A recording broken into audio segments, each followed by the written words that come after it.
भारतीय जनसंघ के जनक रहे पंडित दीनदयाल उपाध्याय की जयंती के मौके पर प्रधानमंत्री नरेंद्र मोदी विपक्ष पर जमकर बरसे। पीएम मोदी ने कहा कि कृषि बिल पर विपक्ष झूठ बोल रहा है और किसानों के कंधे पर रखकर अपनी सियासी बंदूक चला रहा है।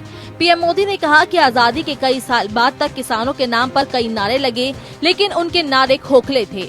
लेकिन बीते दिनों में हमारी सरकार ने युवा और किसानों के लिए ऐतिहासिक फैसले लिए हैं।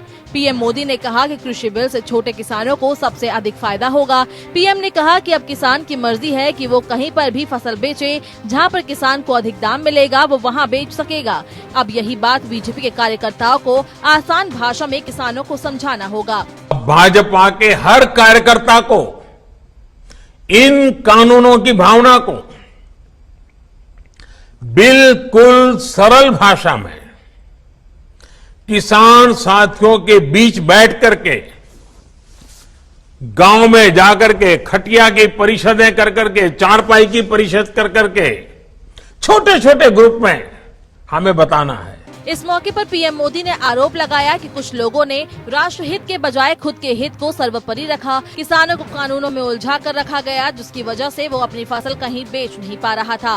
पीएम ने कहा, हमने एमएसपी में रिकॉर्ड बढ़ोतरी की, अब तक 1 लाख करोड़ रुपए से अधिक किसानों को दिए जा चुके हैं। पीएम ने कहा कि यूपीए सरकार ने सिर्फ 20 लाख करोड़ का ऋण किसानों को दिया था, लेकिन हमारी सरकार ने 35 लाख करोड़ से अधिक का लोन दिया है।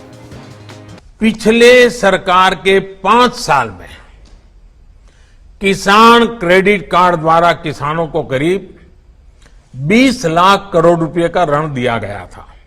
मैं यूपीए सरकार की बात करता हूं। भाजपा सरकार के 5 वर्ष में किसानों को लगभग 35 लाख करोड़ रुपए केसीसी के माध्यम से दिए गए हैं।